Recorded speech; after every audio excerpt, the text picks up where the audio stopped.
नमस्कार मित्रों, लोकतंत्र के उत्सव की आप सबको हृदयपूर्वक बधाई और शुभकामनाएं। मित्रों, 5 साल के लिए एक बार अपनी सरकार चुनने का अवसर हम सबके सामने है,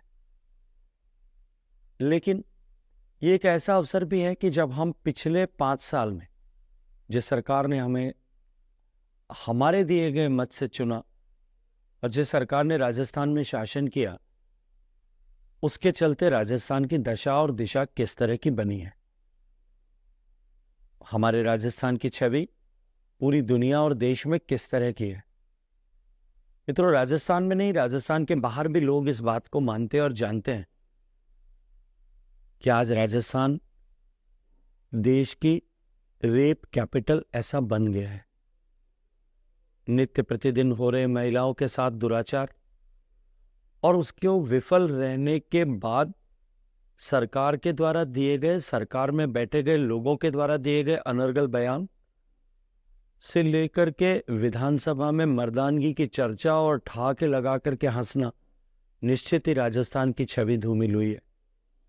सरकार की तुष्टीकरण की नीति के चलते हुए सर तन से जुदा करने के नारों से लेकर के सर धड़ से अलग होते हुए हम सब ने देखा है।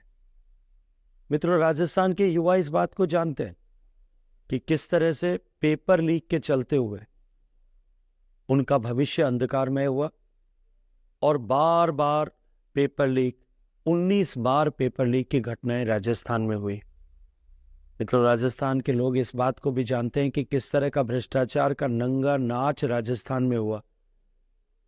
योजनाओं के इंप्लीमेंटेशन में उनकी गुणवत्ता पर ध्यान देने और उन्हें ठीक से लागू करने के बजाय उनको भ्रष्टाचार की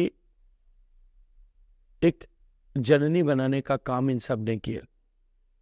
इसी के साथ साथ में राजस्थान को, जिस राजस्थान में अपार असीम संभावनाएं हैं, उस राजस्थान को अर्थव्यवस्था को बेपटरी करके खोखला करने का काम भी वर्तमान सरकार ने किया।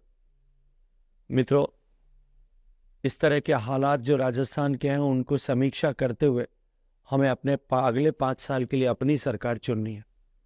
और मुझे पूरा भरोसा है कि एक ऐसी सरकार जिस पर जनता के हित में आवाज उठाने के लिए दमनकारी षड्यंत्रों का प्रयोग किया जाता था, व्यक्तिगत और निजी दुश्मनी ऐसा मान लिया जाता था, हम जैसे विपक्षी लोगों के लिए नहीं, अपितु अपनी पार्टी में भी जनता के हित में यदि कोई आवाज उठाए या सरकार के विफलता, असफलता, भ्रष्टाचार के प्रति कोई आवाज उठाए, उसे निजी दुश्मनी मान लिया जाता था।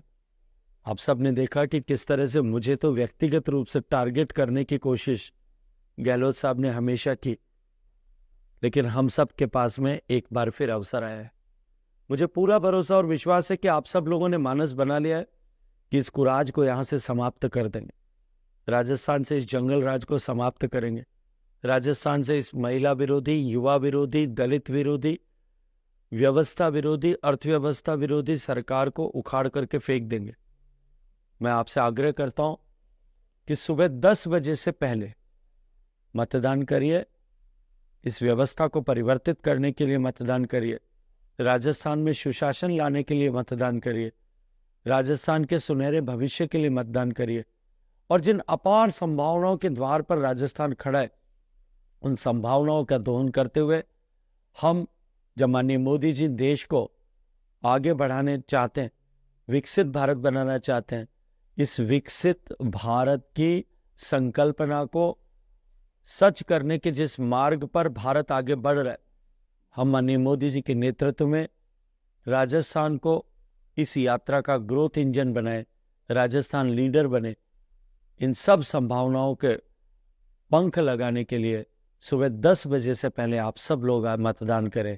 आइए हम लोकतंत्र के इस उत्सव को राजस्थान का भविष्य बदलने और बनाने वाला उत्सव बनाएं। बहुत सारी शुभकामनाएं।